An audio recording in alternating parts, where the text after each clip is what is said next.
Welcome to Illegal Dogfights. We're going to talk about the controversial e-collar. All right, now, and more importantly, we're going to talk about proper usage of the e-collar here. So, we have 4 buttons here and 2 dogs. As you can see, the leashes are right there. That is the e-collar for Jack, and that non-spiked collar on Juliet is her e-collar.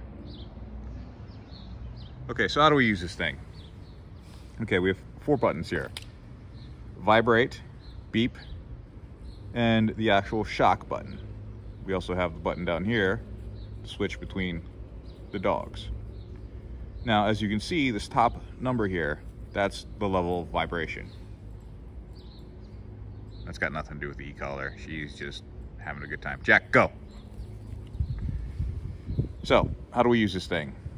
So I have it pretty much maxed out for vibrating. Oh, that's Jock. Oh, and these 2 buttons on the side are to adjust that the level of vibration or shock. So next we have, well, vibrate here. That does exactly what it sounds like. It causes the e-collar to vibrate. That is my way of letting the dogs know to kind of get their attention. And okay, there's something going on. They know that vibrate means come to me. So I'm not going to hit that right now because they're enjoying their time. Oh, maybe I should just film them roll around and play. It's what kind of the point of the channel here. All right, so get them in the shot. So next we have beep. Now, like vibrate, the beep button does exactly what it sounds like. It causes the collar to emit a high-pitched beep. Let's see. Yes. Okay, I don't want to confuse you. And finally, shock. Now, this is the controversial button here, right? The shock button. Now, it does deliver a small shock. I'm the type of person who I actually put it on my neck and I adjusted the level.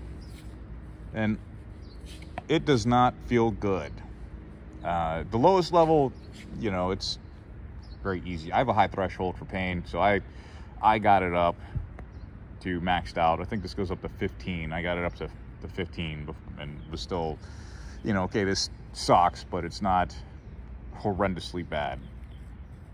Now, through experimentation, while training, I've gotten this dialed into what the dogs can, I don't want to say tolerate, that's the wrong word.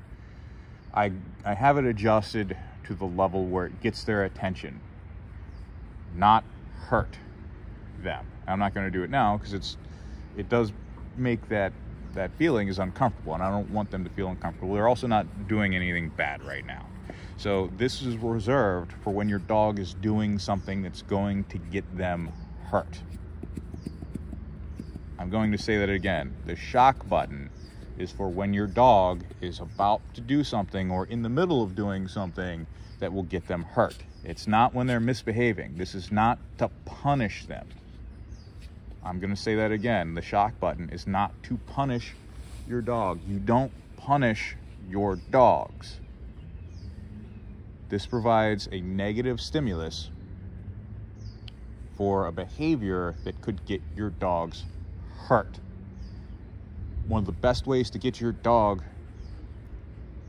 to avoid rattlesnakes, which there's a couple of states here that have rattlesnakes all over the place, is by using the shock feature for an e-collar.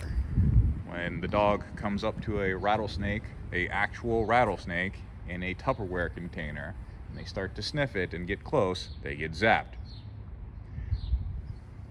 Then it's moved on to the point where if they smell a rattlesnake that was in the Tupperware container and they still go at it, they get zapped. So they associate getting close to the smell of a rattlesnake with getting zapped. So they learn to avoid it. That is a life-saving device right there at that point, because if your dog gets bit by a rattlesnake, they die. If your dog runs out into the road, they die. Well, they could die if they get hit by a car. You know, that is what that button is for. The other two buttons are strictly communication. So if you have a dog that's off running towards a street, not listening to your recall command, and is about to get they're so focused on chasing the squirrel or whatever that they're going to run out into the road and they're not listening to your recall command, that's when you're going to use that button. It's an emergency button. It's not there because your dog did something you didn't like to do. It's not there to punish your dog. I got to keep harping on that because that's where people make this cruel. Now, the vibration button, now that's what I use to teach them to pretty much do everything that I need them to do. I whistle, and they don't come, I get the vibrate button because they know what the whistle means. They know what come here means. They know what stay near means. They know what all of my commands mean, and sometimes I just need to get their attention, and that's where the vibration comes in. I do not condone shocking your dog just because it didn't listen to you. And again, I also have this dialed in just to the point where it gets their attention on the shock.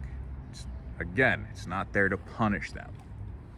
I will do some more training with them later, off leash, walking in areas where they might get distracted, and I'll see if I can, I don't want to say find a situation to shock them, but if one occurs, I will demonstrate it in a video. I hope you enjoy. I hope you learned a little bit more about e-collars. There's plenty of resources out there for how to use them properly. And I'm gonna end the video by this point I'm harping on. It's not used to punish your dog. If you're punishing your dog, you're doing it wrong. Like and subscribe for more illegal dog fights.